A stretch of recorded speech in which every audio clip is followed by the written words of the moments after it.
Hello.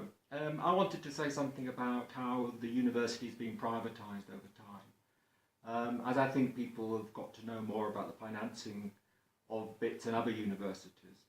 A significant contribution comes directly from the state.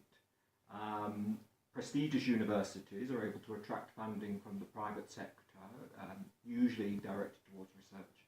And then, of course, there's student fees. And what happened after 1994 is that there was a massification of education, particularly higher education, which I think we all think is a good thing. But the government subsidy didn't increase in proportional to the number of students.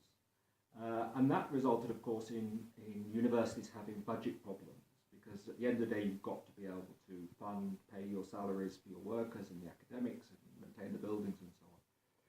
So if you look at what happened since 1994, there was a series of measures in which costs were cut.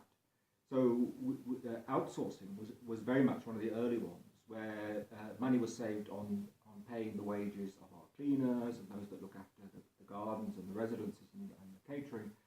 And then after that, there was a crunch on maintenance, and we've seen delays of maintenance. We also saw pressure on academic salaries to try and save money. But of all of these attempts to save money, I think the one that was really the harshest and the one that's really been problematic is that fees were increased. So over the years, the fees, because that's an important component of university funding, has been double-digit, above inflation increases. And of course, over time, that's led to these enormous fees, which frankly are unaffordable to many people. And it was last year that students, of course, rebelled significantly. There had been, we should remember that in other universities, not BITS, there were protests against fees before then, but it was last year that was brought to head. And in many ways that's a good thing, because as we've been cutting the budgets, that's been putting more and more pressure on and really preventing the university acting as a public institution. So why is it important that we have public institutions or universities are public institutions? Because education is a social good. When we educate people, it benefits the nation. It benefits everybody. It develops the individual as a whole person, and not just as someone who can be an employee, can make profits for a company. Now, I think there's very serious questions that students have raised about how do we decolonize these institutions. And that will have an impact on how we build the whole person.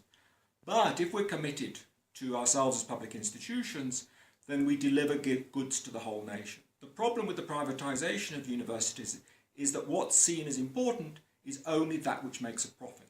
And we can see even as we go, as in parts of the university, different courses, different research institutes are evaluated, the critical question that's now being asked in this climate is not what good do you create for society, for everybody, but do you make a profit? And what we're doing is cutting down the universities to simply be an arm of the economy, an arm of private capital. So I applaud what the students have done in this. They've brought our attention to this, and I hope that we can roll this back. I hope that we can achieve free education, and as well we can create well-funded, quality public institutions that help build this country.